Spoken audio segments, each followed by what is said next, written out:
அஸ்ஸலாமு அலைக்கும் வரஹ்மத்துல்லாஹி வபரகாத்துஹு. அன்பார்ந்த அனைத்து உறவுகளுக்கும் இனிய மதிய வணக்கம், மாலை வணக்கம். நிறைய பேர் பார்த்துருப்பீங்கன்னு நினைக்கிறேன். இந்த சமூகத்தை, இந்த வயதான சகோதர சகோதரிகள், தாய்மார்கள், சகோதரர்கள்னு நிறைய பேர் இருந்தாங்க. இந்த ஆட்களை நீங்கள் நிறைய சோஷியல் மீடியாக்களில் கண்டிருப்பீங்கன்னு நினைக்கிறேன்.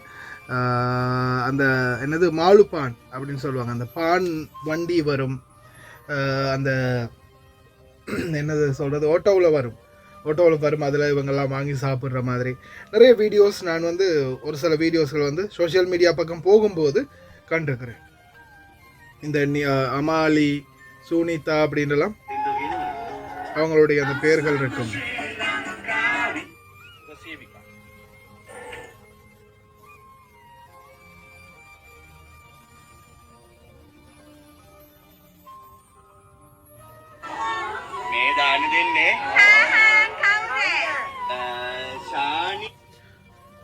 இவங்கள இன்னைக்கு பல பேர் உயிரோட இல்லை. நினைக்கிறேன் கடந்த நேற்றைய தினம் கடந்த, அதாவது 3ஆம் திகதி 2026 6ஆம் மாதம் திடீரென்று அவங்க இருந்த அந்த வீடு தீப்பற்றி எரிஞ்சிருக்குது. இந்த தீ விபத்தில் இப்போதைக்கு வரைக்கும் கிட்டத்தட்ட 12 பேர் உயிரிழந்திருக்கிறாங்க, பலரும் காயமடைந்திருக்கிறாங்க. சரி, இது ஒரு, அதாவது அனாதைகள் ஆசிரமம் அப்படின்னு சொல்லுவாங்களே, அந்த மாதிரி ஒரு இடம், ஆசிரமம். அதாவது கைவிடப்பட்டவர்கள், குடும்பத்தால் குழந்தைகளால் கைவிடப்பட்டவர்கள் தீயில கருகி இறந்துட்டாங்க.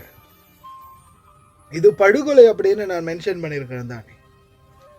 அவங்க தீயில கருகினது வேணா நேற்றா இருக்கலாம், ஆனா அவங்களுடைய இதயங்கள், அவங்களுடைய உடல் கருகினது, அவங்களுடைய உள்ளம் கருகினது பல காலம்.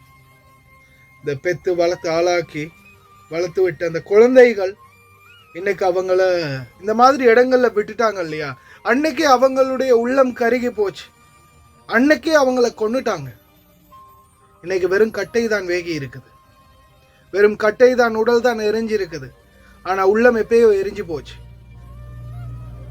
இப்ப நிறைய சமூக வலைத்தளங்கள்ல இல்ல அவங்க காசுக்காக நெருப்பு வச்சிருப்பாங்க, இல்ல அப்படி பண்ணிட்டாங்க இப்படி பண்ணிட்டாங்க, நிறைய காசு இப்போ பரிமாறப்பட்டிருக்குது, நிறைய பேருடைய காசு உள்ள இருக்குது, மாசம் இவ்வளவு கொடுத்தோம் அவ்வளவு கொடுத்தோம் அப்படின்ற மாதிரி நிறைய கதைகள் வருது. எந்த கதையும் தேவையில்லை. இவங்களுடைய இந்த நிலைமைக்கு காரணமான உறவுகள், தாய், தந்தை, குழந்தை, எல்லாரும் அவங்கதான் இதுக்கு காரணம். ஒரு தாய, ஒரு தந்தைய, ஒரு குழந்தைய, ஒரு சகோதரத்தை கொஞ்சம் நோய்வாய்ப்பட்டுட்டா, இல்லை கொஞ்சம் அவங்க மனதளவுல பாதிக்கப்பட்டுட்டா, அவங்கள வச்சு பராமரிக்க முடியாத அளவுக்கு உள்ளம் கல்லாகி அவங்கள கொண்டு போய் இந்த மாதிரி இடங்கள்ல விடுறாங்க இல்லையா, அவங்க தான் கொலைகாரர்கள். எப்பயோ அவங்கள கொண்டுட்டாங்க. இது வெறும் கட்டைகள் தான் வேகி இருக்குது. ஆனாலும் அவங்க அது வரைக்கும் அந்த இடத்துல ஏதோ பல பேருடைய உதவியால, பலருடைய அன்னதானத்தாலையும், பலருடைய சில முயற்சிகளாலையும் இன்னைக்கு வரைக்கும் ஏதோ அவங்கக்கிட்ட இருக்கிற அந்த உசுரை மட்டும் காப்பாத்திக்கிட்டு காலத்தை கழிச்சுக்கிட்டு இருந்தாங்க.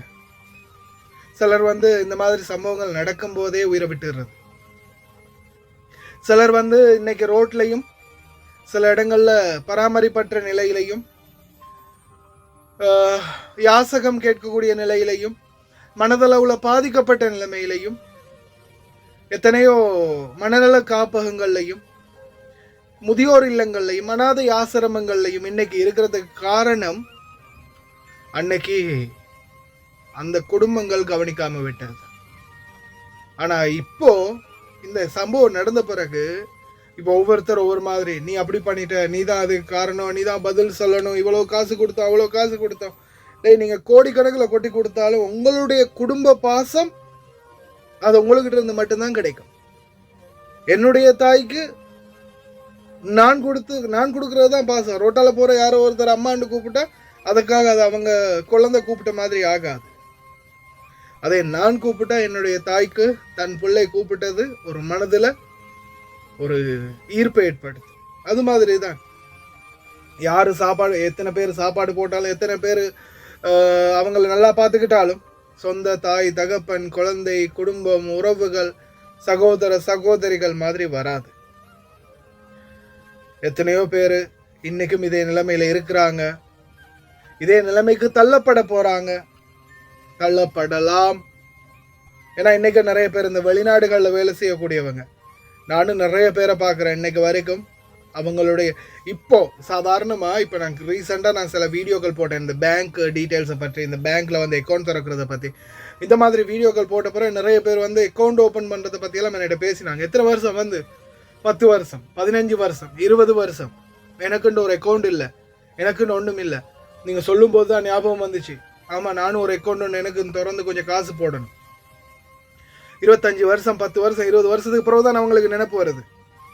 ஒன்றை மட்டும் தெரிஞ்சுக்கோங்க, உங்கள் கையில் ஒன்றுமே இல்லையா, இங்கே நான் இந்த நாட்டில் இருந்து நீங்கள் அங்கே போய் இறங்கினதுக்கு அப்புறமா ஒரு 2 நாள் உங்களுக்கு நல்ல கவனிப்பு இருக்கும்.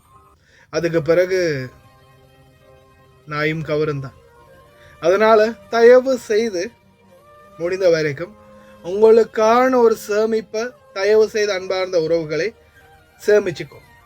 நாளைக்கு நீங்கள் நாட்டுக்கு போன பிறகு உங்களுடைய கையில் இருக்கிற அந்த பணத்தை வச்சு சரி ஏதோ ஒரு பட்டிக்கடையை போட்டு பொழைச்சிக்கலாம், இல்லை ஏதாவது ஒன்று செஞ்சு, இல்லை நாம் இருக்கும் வரைக்கும் உயிரோடு இருக்கும் வரைக்குமாவது ஏதோ கொஞ்சம் கொஞ்சமாக சரி நம்மளுடைய சேமிப்பு மூலம் சாப்பிட்டு நம்மளுடைய காலத்தை கழிக்கலாம் அப்படின்ற நிலைமைக்கு ஒரு அளவுக்கு நீங்களாவது உங்களுடைய சேமிப்புகளை சேமிச்சுக்கோங்க.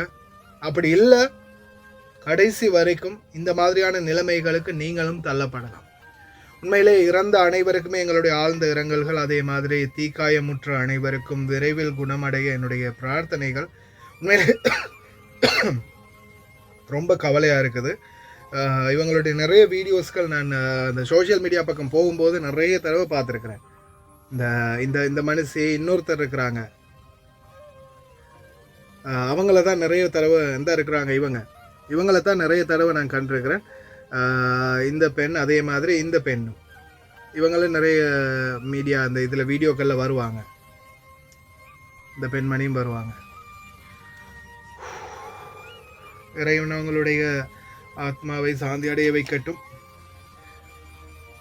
கவனமாக இருங்க, சேஃபாக இருங்க, உங்களுக்கான சேமிப்பை நீங்கள் சேர்த்துக்கோங்க.